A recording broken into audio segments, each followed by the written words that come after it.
AviationPros.com is the portal website for AMT, Airport Business, and Ground Support Worldwide magazines. Visit daily for breaking news, industry blogs, and insightful articles from our magazine's editorial team. And don't forget to sign up for our publication's daily e-newsletters. It's all at AviationPros.com.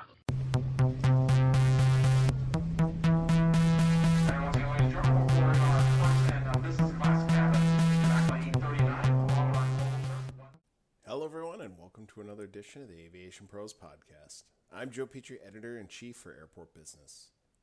The Vantage Airport Group has been a key player in several of the most transformative airport projects in North America, including LaGuardia's Terminal B project and Kansas City International Airport's transformation. The company has seen change across the industry and faces challenge keeping up with the latest trends and issues driving the industry.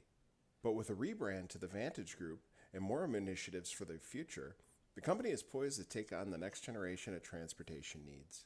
I recently talked with Vantage Group Chair and CEO George Casey about some of these challenges, the success the company has seen, and what the future holds for Vantage Group. Well, first off, George, I just want to say thank you for taking the time to speak with me today. I know there's a lot going on with your organization and some of the fascinating projects you have going on. The first thing I wanted to touch on was this rebrand for Vantage. Can you share a little bit about this vision and the rebranding and just what it really means for the company as far as the future growth opportunities?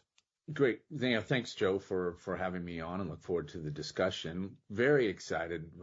We are very, very excited about the brand refresh we undertook. And it was interesting to go through that, given our 30-year history as an investor, developer, and manager of airports and now adjacent infrastructure. We had that history to fall back on. And so we undertook a very thoughtful process, that obviously integrates the history of the company, but also thinks about where we are today and where we want to be tomorrow. And that was, driven a lot by our team and our employees and those that drive the business every day and interact with our very important partners, and then indirect feedback from the market overall and our partners. And I think that gave us the ability to look at how we position the company going forward in a highly competitive and dynamic marketplace. And we wanted to have a contemporary brand that positions us well for what value we can bring to our partnerships. It fairly represents the organization's history, where we are today and where we're going to be in the future. And it energizes our people and our team members and into our vision in the future, which is, we think, very, very exciting and reflects our passion for what we do every day. And this new brand as Vantage Group, and the look and feel, it also gives us flexibility to pivot into adjacent transportation spaces, as you kind of see we're doing at our train station at 30th Street in Philadelphia, which is a natural extension of our expertise and capabilities and our passion in an adjacent transportation space. So positions us well, reflects our brand, we think helps our partners identify with how we would come together and present our value proposition.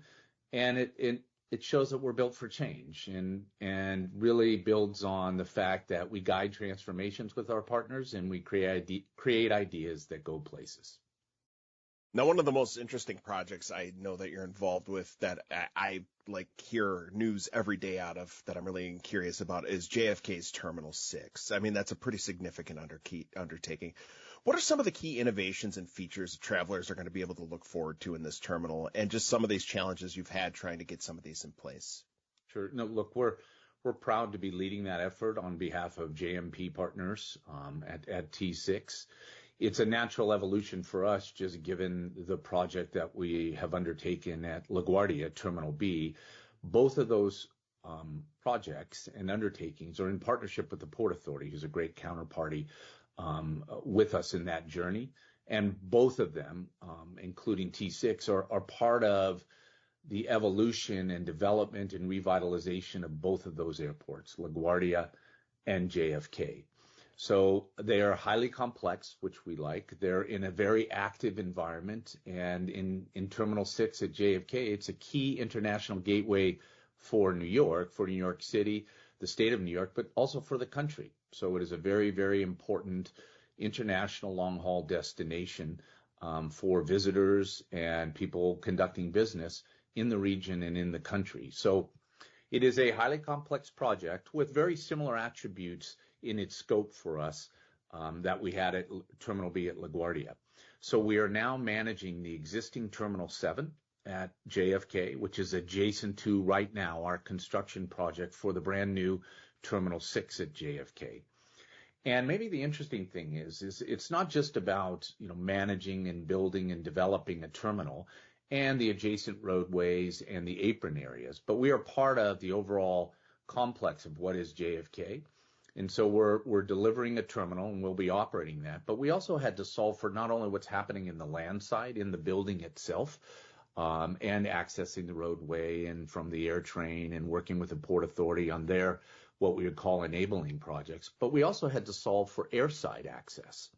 And so what the guest and passenger won't see or understand right off the bat with our projects is how much work went into not only designing the terminal, but also thinking about the apron and access to the airfield, because we're looking for obviously sustainable, resilient solutions on the air side, but also efficient and effective solutions on the air side to access taxiways and runways and things like off-gate de-icing. So it's quite complex. It's not just all about the terminal, but that is a very important component. But our team, including Vantage, our other shareholders, the Port Authority, our contractors, our concessionaires, and service providers, we're dealing with not only what's in the terminal, but also what's happening on the air side and making that as effective as possible. But what we'll see in making those two things come together, what happens on air side and land side, is we're trying to create a terminal experience that has short walking distances, is intuitive in its flow, it's sustainable in the design process, it incorporates, which is very, very important to us, public art that is incorporated and integrated into the guest experience, and it has the latest technologies and amenities that represent the best of New York. So we'll find all of those things put together, but I think it is also important to note that it is not just about landside, it's also about airside. So very exciting project, the total cost of which is $4.2 billion. We'll be delivering 10 gates in about 1.2 million square feet of new terminal with an elevated guest experience. So very, very excited about that. And the construction will take place in 2 phases, with the first phase being delivered in 2026 and the second phase in 2028. And speaking of Terminal B at LaGuardia, that is an absolutely amazing transformation that took place over there. It's incredible to see that, and then bringing that type of transformation over to Terminal 6. And I know that you mentioned on there the talk about sustainability, and that's obviously a big topic inside the industry right now and something everybody's trying to tackle. And you've had Terminal B online for a fair amount of time now. Tell me, what were some of the specific sustainable technologies or practices that you guys were able to see that actually were able to make a difference over there that might be coming over to Terminal 6? Right. And maybe I'll talk about sustainability from a strategic level first, and then just a couple of examples of some things we did at Terminal B, which will carry over into JFK Terminal 6, but also have been used at some of our other locations, because we are a network of airports and transportation facilities, and we're able to draw upon that expertise, and we believe we're stronger as a network. So first things first for us is sustainability is about our past, it's about our present day operations, and it's about our future. And so we integrate that into almost every aspect of what we do. It's not just about how we design facilities, but it's how we manage and operate them. It's what types of decisions we make and equipment we use in the facilities that we manage and operate. It's how we bring about our guest experience and concession programs. And we try to think about it holistically and then integrate those as much as possible to create solutions that work for those locations and that are addressing our overall objectives, whether it's decarbonization, whether it's reuse of materials and recycling, whether it's energy consumption, things of that nature. So it's really, really important that we look at how to integrate that holistically. And the other interesting thing is we're only one party to what happens at an airport. Airports, as we all know, have many, many stakeholders, and those include, airlines, concessionaires, service providers, regulatory entities. And so you're only as good as your lowest common denominator. And so trying to find ways to bring those stakeholders and parties together for common outcomes that are beneficial to all, and motivating and creating the energy and objectives and focus around that is really, really important. So we believe we have our mandate as a provider, an investor, developer, and manager, but we also like to bring consensus around with other stakeholders so we can make exponential difference in what we do. So strategically, again, integrated, holistic, and then partnership building and stakeholder integration too. And then our focus really has been in kind of, I would say, 4 areas, and that are, driven as part of our overall network, Vantage Group network, ESG efforts, and it's in alternative energy use, and that can include solar solutions. Challenges around decarbonization, particularly around Scope 3 and the realities versus public perception, and how we go about the most cost-effective, timely, real solutions that can be implemented today, not down the road. And then challenges we have around environmental effects and what's needed to withstand climate change and weather cycles. And then the last thing is really around resiliency. So how to create facilities and organizations and teams that are resilient to irregular operations, extreme weather, rising sea tides, things we have to do in daily operations or design around. So those 4 areas are really, really key, and there's subsets of that. But again, our team and then finding partners outside that are in the stakeholder universe to help drive changes and objectives in those areas in an integrated approach. And, I mentioned this before on kind of the airside solutions we're looking at implementing at JFK T6. It is very important what we do airside, because if we can make a more efficient airside on a day-to-day basis, that's less fuel burn, that's less aircraft delays, and also just plain access issues and guest experience issues. That's really, really important. We also try to design and have operating smart buildings, and how we approach heating, ventilation, air conditioning, our central plants, and making sure those are efficient as possible. And then the systems we implement that are mainly demand driven, so that could be baggage systems, so they're not running all the time. They're more demand driven.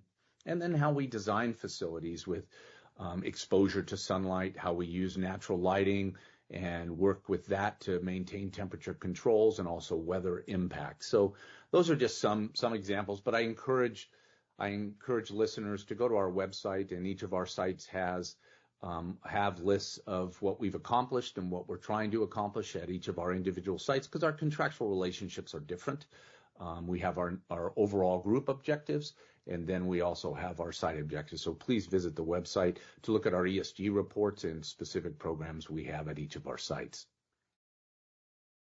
Now, you mentioned a few times about the importance of stakeholders, and one of the things I know that Vantage has been lauded for is just its community-oriented concessions programs, such as the one that was put in place in Kansas City.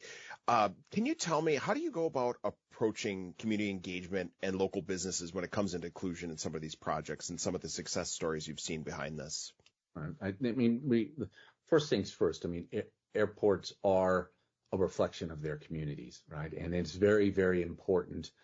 The travelers, typically the origin and destination travelers at our airports, they take pride in their airports. They're with them when things go well, and they're upset when they don't. So reflecting the community is important. Listening to the community is important. And I should have mentioned, as part of the LaGuardia redevelopment at Terminal B and also at JFK, community involvement is really, really important. And to have the community have pride in first off, have a transparent understanding of what's being undertaken is really, really important. So I know it's easy to say, communication and transparency are key. How you implement that in the community is really, really important, whether you're building a new terminal facility or making airside improvements, or implementing a new concession program like in Kansas City or Chicago Midway or some of our other network locations. Engaging with the community in a transparent, factual manner is really, really important. And so that starts with project definition, common objectives, also community outreach and how we conduct ourselves in our meetings, what we do online through technology, and how we empower the public to get informed and get information related to what we're doing, and also what opportunities exist. So when we transitioning over to Kansas City, a lot of work was done first and foremost in aligning our objectives with the Kansas City Department of Aviation or Aviation Department and the city, in understanding what their objectives were in undertaking this procurement process. And so we started at the ownership level, not just at the operating level, and reflecting the community and minority investment at the ownership level, and then also at the operating level, with bringing in local brands to complement the national brands and international brands that you would see in a very robust commercial program. So a lot of community outreach, meetings with potential partners, again, transparent communication around our objectives and the operating environment, which is really, really important. For some businesses this might be their first opportunity to come to an airport and conduct business and implement their brand. As we know, operating in airports is a very, very complex environment. It's very different from operating at the high street, or in another commercial concession operation that's outside of the airport. So, lowering the barriers or helping mitigate the barriers to entry, whether that be operational or access to financing for tenant finishes, really, really important. So it starts with aligning our objectives with the objectives of the city and the city's aviation department, and also finding the community partners at each level to help create a successful program that represents the city of Kansas City. And also doing it in a way where we're not only, meeting the objectives that the city and the aviation department have, but exceeding them. And we believe in Kansas City, we have set the new bar for local minority participation in any commercial concession program. And we believe the guest experience now is much better because of that. And also we're getting good feedback from the traveling public and also the employees that work there, which is another important constituency group, that the product mix and the reflection of Kansas City is really, really exciting for them. Now, one of the most important things from all these projects that Vantage has been involved in has been technology. And we're arguably in the last 10 years in one of the most golden eras of technology advancements in this industry by far. Tell me, going through some of these, what technologies is Vantage implementing and embracing going forward to enhance operations in some of these projects they're involved with? And what have been some of the takeaways you've seen by doing these implementations? Mm-hmm. So, technology and what technology means for us today and for the projects and operations that we have in the future it's really an interesting challenge for us. We do believe it's a mixture of two things. It's one, what technology exists today that can be used in its best form, and the period of time that technology will be delivering the solutions that are important to us and to our guests and to our stakeholders. So it's existing technology and how to maximize the benefit of that, and then how to implement new technology given the rapid advancements that are happening in the industry. They're faster than we've seen. Probably in the next decade, it will be exponentially faster than what we'd seen in the previous 3 or 4 decades. So again, what do we have today that we can maximize the guest experience, the operational performance, the financial performance going forward, just given the contractual relationships and partnerships that we have, and then what new technology can we implement? So maybe giving some examples of that. One thing that's been foundational for us as an organization, as far as technology management, operations, and even delivery of capital programs, but it's slightly different, is just our approach to day-to-day operations at an airport or a transportation facility. It's through what we call an integrated operations center. And that integrated operations center is defined, in the words, right? We create not only our operational people are there monitoring the activities of the business of the day, projecting what the activities of the business of tomorrow will be or the next week will be. So it's not only reactive, it's proactive.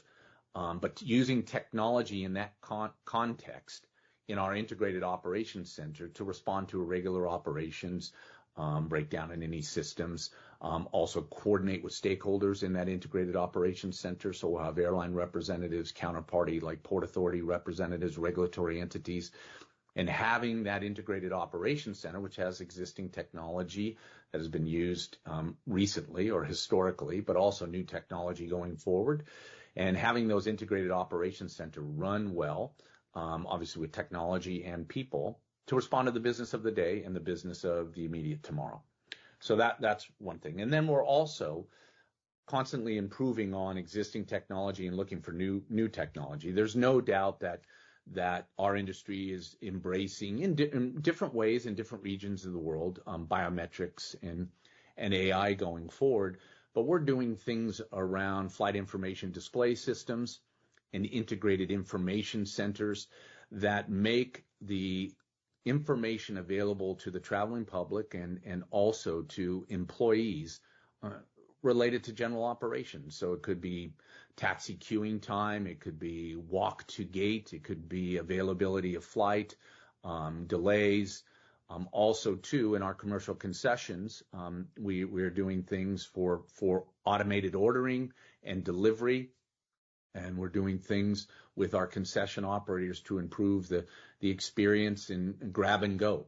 So it's an implementation of all of those things. So again, around historical and existing technology and new technology, and forming partnerships with service and technology providers that incubate new ideas going forward. So they take a platform and modify it to its best use for things we do on a day-to-day basis. You guys have a lot going on, and there's a lot of different change happening in the industry that's been happening, especially since the post-pandemic world. What are some of the biggest challenges that Vantage faces in the airport development and management sector? And really, what are some of these opportunities you're starting to see now? I think, in a lot of ways, our industry is not different to too many others.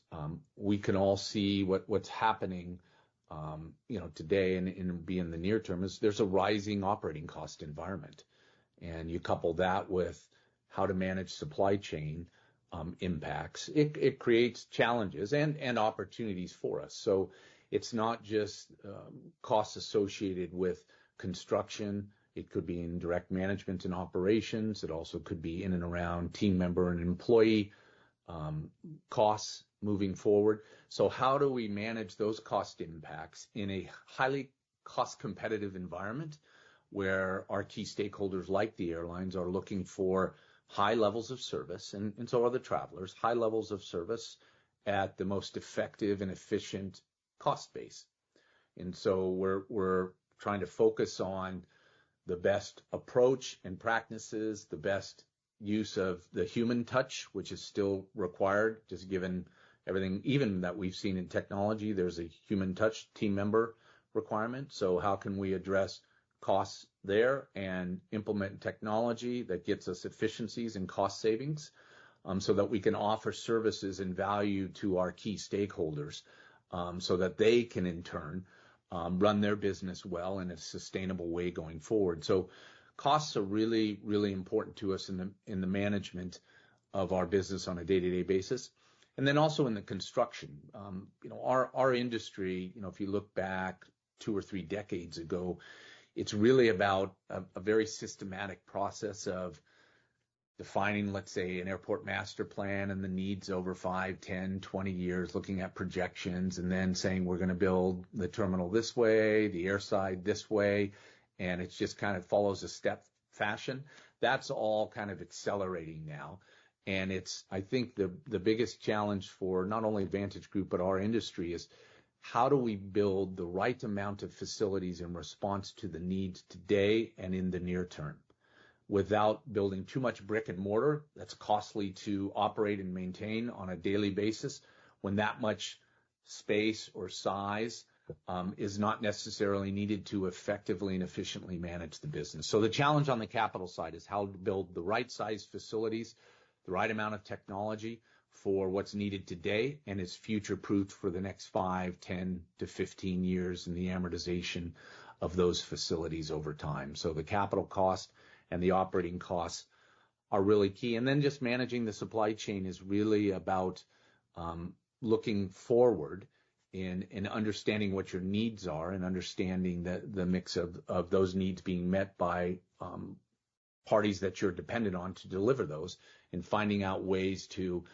address those types of things earlier rather than later. And we've done that in let's say in our construction projects. We've purchased steel sooner and faster than it was needed, just anticipating potential supply chain impact. So that's just one example. And then maybe the last point I bring up as far as challenges is we're going through a very dynamic time in the business, and there's going to be a lot of changes in the business over the next 5 to 10 years. And the exciting part there is to create the future leaders in the business. And, we're trying to address our carbon footprint and what aviation means in the future. But, potential leaders can be brought in an organization like Vantage Group today, and they can have a very, very substantial impact on changing the business in the future. So we're taking a historical business and looking for ways every day to do it differently. In management and operations, but also from a sustainability perspective. So we want to attract the most passionate leaders for the future. And I think that, we have a lot of industries we compete against, but we want to make sure our message is one of engaging as an employer, but also that, we have an exciting future and you can be a big part of that. And we are looking for new ideas and approaches going forward. And that's part of our brand refresh too, is to engage not only our existing team members, but those that in the future will join us to make a difference. And, one of the things too, I'm finding fascinating too, speaking of just how changes have happened in the industry and evolved, P3 partnerships and projects, those were a very big buzzword not that long ago that everybody was looking for it. And you would hear that everywhere you'd go in the industry, that this is something we got to do. I have a two-part question on this for you. One, is the appetite still just as strong as it was, that we saw 5-10 years ago in terms of airports looking to embrace these P3 projects? And two, as a agency that has been a part of, several of these, what are some of the things you've seen that show what's going to be a successful P3 project? So maybe first, I think it's a really good question. We get asked it quite a bit.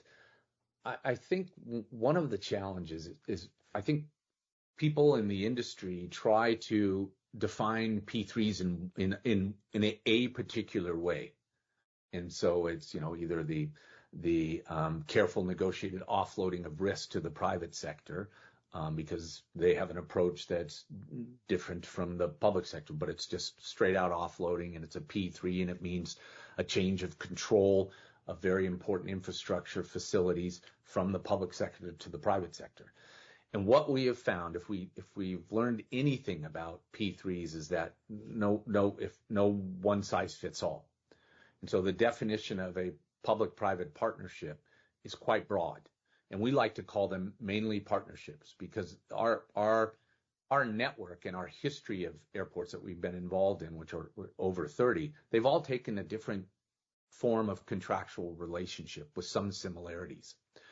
So we don't see the need for partnerships, whether it's Kansas City, whether it's a train station in Philadelphia, whether it's JFK Terminal 6 or an entire airport, or something else for that matter in another adjacent area. We don't see the need for those going away, because combining the expertise of the public sector and private sector just gets better outcomes under the right contractual structure. And I'll talk a little bit more about that.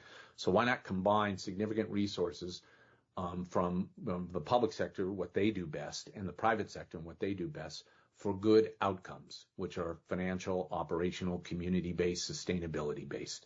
Bring all those ideas together. So we don't think those are going away. Trying to fit them all into a definition of P3, which means the public sector loses control over an important asset, we don't see it that way. We see it as a combined partnership with a transparent contractual relationship that's hopefully balanced in identifying risks and transparency related to risks so that the parties can understand and negotiate those, but also operate through those. And we've seen emerging out of COVID, we are very proud of the agreements that we've negotiated with our counterparties and the resiliency of those agreements under public-private partnerships of different forms. And COVID was a test of those. And we've worked together to manage through those risks to make our facilities and our partnerships stronger coming out of them. So don't see a disappearance of P3s, although the partnerships are going to be different going forward. The challenges in those are really back to the comment around transparency and risk allocation and it being balanced outcomes. We also believe that the challenges now for some of our government counterparties is just ability to make decisions in a timely way, just given governance overall, and they'd like to deliver key important infrastructure projects in their communities that obviously provide jobs, have good economic outcomes, and make sense in a competitive environment for their city on a local, regional, and national basis. So being able to negotiate transparent agreements with a good understanding on both sides that are based in the following: common objectives and outcomes. So there has to be alignment there on the objectives and understanding those. And I think the success of our company has been really working with our counterparties in understanding their objectives and in aligning ours and bringing our value to them. And that's why we're very selective in the opportunities we get involved in, because we want to make sure we can actually meet the objectives of our partners. And that's a very good thing to hear, that there's a lot of communication that goes into, what you're trying to accomplish with your airport partners. And one of the things that's also a big challenge in this industry is also getting communication from the passengers as a whole and the traveling public as far as what kind of amenities you're starting to offer them. When you look at a Vantage airport and one that you're involved with, what are some of the unique amenities or services you're looking to introduce or into design that set yours apart from the rest of the competition out there? First off, we are so proud of what our teams accomplish on a daily basis in different scopes and complexities in our network. That's what's exciting for us, is just the diversity of opportunity and the way in which we approach it. But your point is feedback from the guest and from passengers and even from other key stakeholders is really, really important. And so we do it in a number of different ways. First off, we create with our partners, as I mentioned, the most integrated approach possible at each of our locations. And Terminal B in LaGuardia is a good example of how we've done that. And so when we want an integrated guest experience, and so service providers for passengers with reduced mobility, concessionaires, even the TSA, we kind of facilitate integrating the guest experience across all of those parties. So whether it be workshops, set objectives, but also to quantitative measurement of what that means. And we've done it in LaGuardia with what's called the Net Promoter Score approach, NPS. And so I'm going to use very general numbers, but please look at the website. But we took up a highly negative NPS number up to, I think our latest NPS number is over 70, which rivals or exceeds top consumer brands. And this is a U.S. airport, top consumer brands in the U.S. market. So that NPS obviously gives us the ability to bring all those partners together, tell them what we're trying to achieve, and get common alignment around that. And then also celebrate as we move and become better along that continuum. We all celebrate, right? And they have a vested interest in celebrating. We also do that with what from the airport side, the ASQ scores. And so we work with the Port Authority of New York and New Jersey very closely, and we have some of the highest ASQ scores in our facilities within the New York port system, but also in the U.S., and we're recently awarded the highest for the size of airport at LaGuardia, and we were a part of that along with Delta's Terminal C, Terminal A, and the Port Authority. So measurable outcomes, alignment of objectives, and building consensus and excitement and celebrating those moments with all of our key stakeholders. So it's not just about one party making a difference. It's about all of us every day. My last question for you today, George. You've had a lot of success. We've seen a lot of change in the industry in the last few years. But looking ahead, what are some of the key trends you foresee in the airport and transportation infrastructure industry, and how is Vantage preparing to stay ahead of these trends? Right. So, I mean, some of them are pretty straightforward. So the industry and overall and globally addressing sustainability and our future and our roles and responsibilities around that. And it's very interesting to watch different regions around the world and how passengers and guests and communities are watching our industry and what their expectations are and what goals and objectives we've outlined. So the key thing there and challenge going forward is making a difference today, having realistic objectives and trying to accelerate those as much as possible. So obviously it's around sustainability and making a resilient future for all of us and generations to come. Dealing with the geopolitical environment is also quite interesting, in thinking about globalization of our industry and where will that go? Will it stay a globalized industry? Will it become more regionally focused? How much do the geopolitics affect each of those regions and how we operate and how airlines operate too?